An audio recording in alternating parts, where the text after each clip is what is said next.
Two other names commonly used, as I said, manifestation and lucky girl syndrome. Have you heard of that one? Lucky girl syndrome. Gosh, girl, when you're around, everything happens good. You got a lot of luck. So, lucky girl syndrome manifestation. It is an ancient belief strongly associated with Hinduism, Buddhism, ancient Egyptian beliefs and others, that in this universe, there are frequencies of energy and vibrations that you give out. And in this universe there are frequencies of energies, and that if your energy matches the right frequency of this universe, you'll contract positive energy or repel negative energy and get what you desire, manifestation. Or you repel what you don't desire. In other words, your thoughts, what you think in here and what you intend and your goals, just by thinking very hard, your thoughts send out vibrations to the universe, and the universe somehow decodes your thoughts and responds to you. That's the idea of law of attraction. And those who believe in it, its believers claim that it is a universal law, like it's some kind of law that is just fact. But in fact it's metaphysical law, meaning it's not part of science. You can't test it. It dictates that like always attracts like, and negative always attracts negative. In other words, positive attracts positive, negative attracts negative. If you're positive enough, you'll attract positive things around you. If you're a negative type, you attract negative. Positive energy attracts positive energy, negative energy attracts negative energy. Just by thinking a lot. Some of them, they go further than that. They say you've got to think a lot, you've got to intend, you've got to say it, affirmations, and write it. Some people do that. And then they say, it happened, man, it happened. Just by thinking, intending, saying and writing. Nothing else, right? And these same people will tell you, oh, but look, it doesn't mean you don't do. But come on, man, you just said it's about thoughts and positive energy and frequencies and I don't know what. So if you focus on positive thoughts and positive mindset, you will attract positive energy from the universe, repel negative energy and give out positive energy. And that if you focus on negative thoughts and negative mindset, you will attract negative energy, repel positive energy, and give out negative energy. We have to get the definitions right, so I'm repeating it to you in different ways. I don't want to lose you. Basically speaking, let's make it a bit more basic. Basically speaking like this.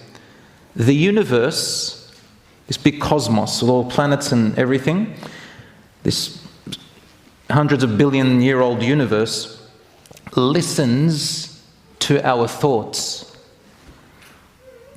Now you got it. The universe listens to your thoughts and your desires and your intentions, and then gives us those desires because we focused hard enough on it in our thoughts. If you think it hard enough, it will come. That's the idea of law of attraction. Essentially, it's a belief that the universe possesses awareness. It has a mind of its own. It's aware of these 8 billion earthlings and their thoughts and intentions, each and every one of us here. Our feelings and our thoughts. And then the universe prioritizes our thoughts and intentions to gift us with our deepest yearnings. Does everybody understand that now? All right. In Islam, there is a term for that. It's called wahdat al-wujud. It's an ancient belief that stems from polytheism. It's actually not even polytheism, it's worse than that. It's called pantheism, wahdat al-wujud, unity of existence. Have you ever heard the term, we are all in one and one in all? We are all one and one in all. That the cosmos, the reality and God are all identical, they're all one. The universe is God, in other words. But they just don't call it God. Obviously, this is, in Buddhism, this is a practice, a very deep belief. In Hinduism, it's there, and in other ancient religions. The law of attraction also means that nature doesn't like vacuum. What does that mean? In this universe, there are so many atoms and things, there's no space. So what you've got to do is you've got to take out bad space so that good space can come in. I'll tell you what it means. It's like this, that, for example, you're at home, you clearing your clutter and unwanted things, rearranging in an order and a design clears the vacuum to attract new things. I know a story of a woman who got married and didn't like her husband a few years down the track. Instead of looking at the causes, the reasons, how they're communicating, trying to talk about it, she decided to go to these people who've got this idea about the law of attraction. And they told her that to reorganize her house order, her furniture, to declutter, park her car differently and so on, and you will attract the right husband and get rid of the negative husband.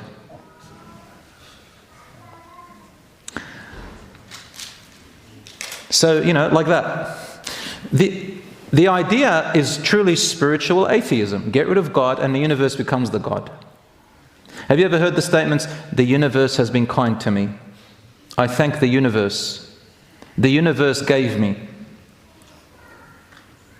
The cosmos or whatever you call it. These are very big statements. And you'll find that these types of people, they love this idea because it separates you from rules, from commands, from God, from a hereafter. It's comfortable, it's nice, because there's no real responsibility here. Just you think, and get what you want. If you can match the right frequency. What is that frequency? Allahu Alam.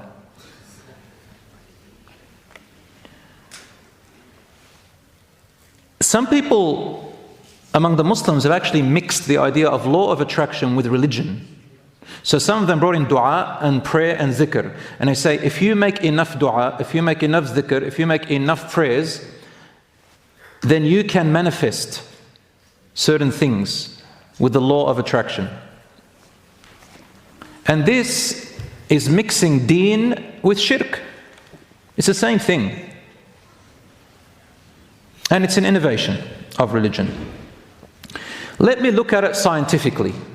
And then I'm going to go religious, and we'll go talking about each one of them one by one, inshallah, and let's talk how it affects us. Scientifically. So this book, The Secret, by Rhonda Burns, uses claims to be based on science and borrows phrases from quantum physics. You'll find this in Live Science website. And the law of attraction is false in science in 4 different ways. Number 1, in physical science, the law is widely considered to be pseudoscience or religion couched in scientific language, and there is no scientific evidence supporting this law. No scientist or scientific institute has ever termed this belief as a law. Where did they get this terminology from? When did it become a law? Number 2, in physics, same things do not attract. In fact, in physics, opposites attract. You can't get positive and attract positive. Positive attracts negative. That's in physics. Like the magnet. When you put positive on positive, it repels, correct? When you put positive to negative, it attracts. But that doesn't mean that that's how we work in our life. We're talking physical. Like they're saying science. In science, there's nothing like that. Number 3, the change on a human body as a whole, the charge, the electric charge of a human body as a whole is electrically neutral. You know, we have in our body electrons, protons, neutrons. All of that is neutral, our entire body. There's nothing more positive about our body or more negative. So when I touch you or you touch me, I'm not increasing your positivity, nor am I increasing your negativity. Our bodies remain neutral. Positive and negative are neutral in the body. Electrons, protons, and neutrons. Therefore, the body can neither attract anything nor repel anything. But they say, no, the body and how you think can attract and repel and increase and decrease. Buffoonery. Number 4, those who support this law claim that energy is tangible, meaning it's a physical thing that you can touch. In physical science, this is of course false. Energy is not a thing you can touch, it's just a capacity. And so they think they can get energy, harness it, make it big, make it small, attract, give, take. There's nothing like that. So it's just the object's ability to move or do work. If energy was an object, and this law was true, then the the success rate for anybody who believes in law of attraction will be 100%. You can attract things that are real energy. But according to one of the experts featured in the film, the book, The Secret, his name is John Assaraf, the success rate of manifestation and the law of attraction is 0.1%. Example. According to this law of attraction, if I want to win the lottery, I merely have to go there and think really hard. And I can win the lottery. If I think of being thin, the universe will respond and make me thin. If I want a new car, I'll think about it really hard, and the universe will respond and facilitate that for me. I'll have a new car. In the book The Secret, if you have a plane crash, or you die of a disease, or a child dies of a disease, it's their fault. It's their fault. So it's because they didn't match the right frequency. And of course, neither frequency nor vibrations can attract anything, nor does the human body have the characteristics of attraction. The human body has a whole neutral charge. It cannot attract or repel anything. This is all from a scientific perspective. Not only that, it creates mental illnesses. How? The law of attraction makes a person a victim. Makes a person, makes the person blame themselves. I didn't think hard enough. I didn't intend well enough. That's why it didn't happen. Not only that, the law of attraction goes into families and can separate families and disunite family ties. How? If they believe in the law of attraction, then the people who are around them, that they are stuck with, their family, their wife, their husband, their children, if they believe that they're not meeting the right frequency and they're on a different frequency, they've got to move away from them. That's why the idea of toxicity and moving away from family and cutting them off, individualistic societies, it's a new age type of movement. Your frequency doesn't match my frequency. I don't know what that means. So, let's say somebody has a mental issue. What they're supposed to do, what they're advised to do, is get a support group. But the law of attraction will tell them, no, don't go to that support group because that support group doesn't match your frequency, so you shouldn't be around them. Again, empathy and compassion towards others is also low with law of attraction because they're not on the same frequency as you. And they say the universe acts. You don't act, the universe acts. So my brothers and sisters, instead of that, we say, inside of us, Allah has given us willpower. Yani, if you have a good intention, and you have a positive mindset, and you are optimistic, and you rely on Allah, then it comes with action. Plan, act, do, rely on Allah, and the outcome is for Allah. And the idea of being optimistic as a Muslim means, oh Allah, whatever outcome comes out of this, I know that you know better than me, and I will accept it and assume well of Allah. The law of attraction is the opposite. You have to get what you want. It's about you, what you want. And that by fixating on the universe, the universe is the objective, and you will get it, definitely.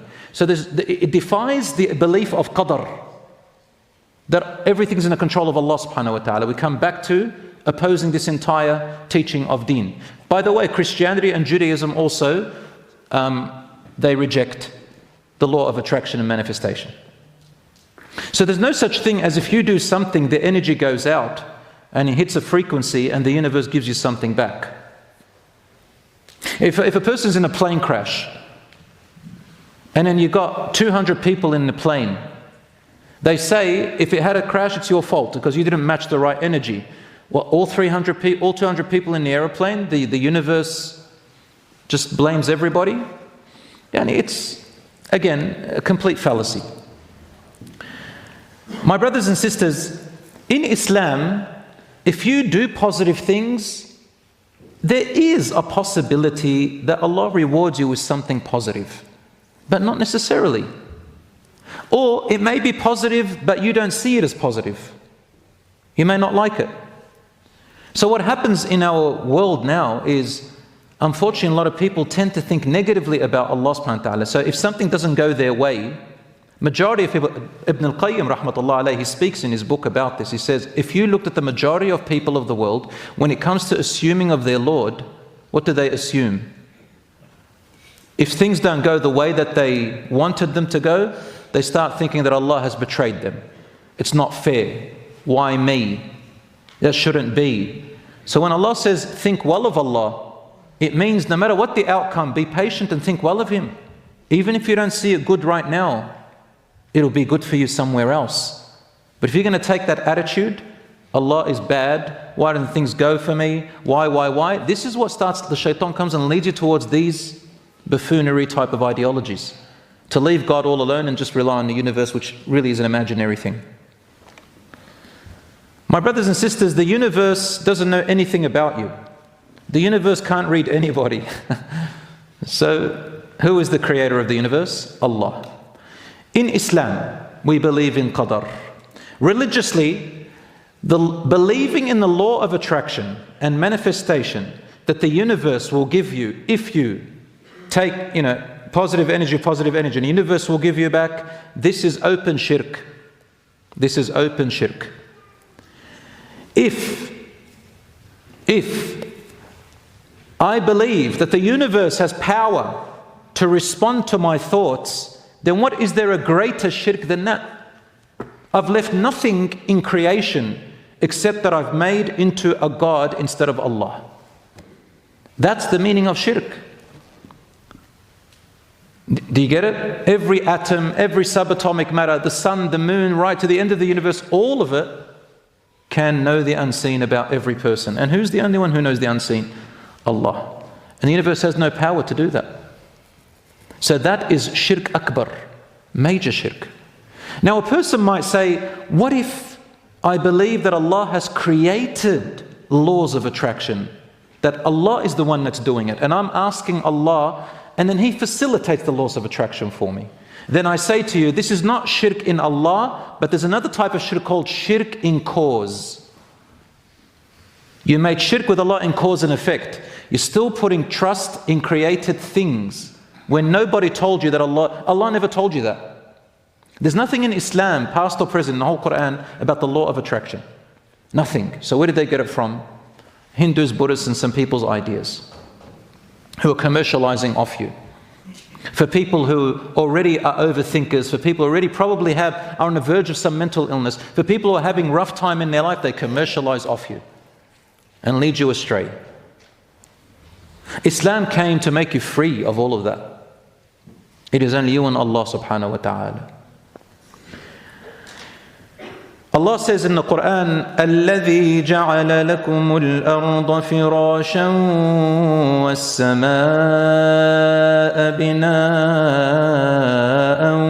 وَأَنزَلَ مِنَ السَّمَاءِ مَاءً فَأَخْرَجَ بِهِ مِنَ الثَّمَرَاتِ رِزْقًا لَكُمْ فلا تجعلوا لله أندادا وأنتم تعلمون. In Surah 2 verse 22, Allah says, it is He who has made the earth a resting place for you, and the sky as a canopy, and sent down water from above wherewith He brought forth fruits for you for your sustenance. Do not then set up rivals to Allah when you know the truth.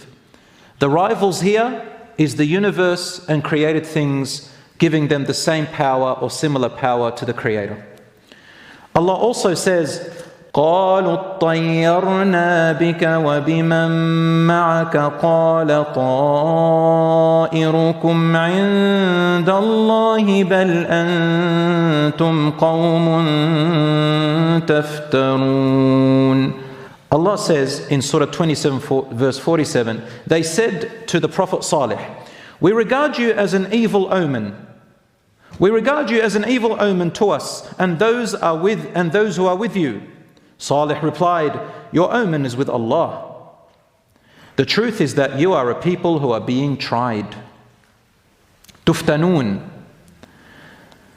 The same thing was said by the Pharaoh's people about Prophet Moses alayhi salam. Whenever a good time came, they would say, this is but our due. And when there was a bad time, they would ascribe their calamities to Moses and his companions. Your bad energy. You, Moses, and your people are negative energy. Our idols are the positive energy. So this has always been there. Now, Salih said to them, he said, you're a bad omen, meaning bad energy. And then he says, your omen is with Allah, meaning, what is an omen? It is when someone has a belief of something that is negative or positive. The only belief that we have of who has the power to bring about positive and negative is who? It is Allah. That's why I said to them, your omen is with Allah. Leave your belief of this future, of what's good and bad, with Allah, and you do what you have to do.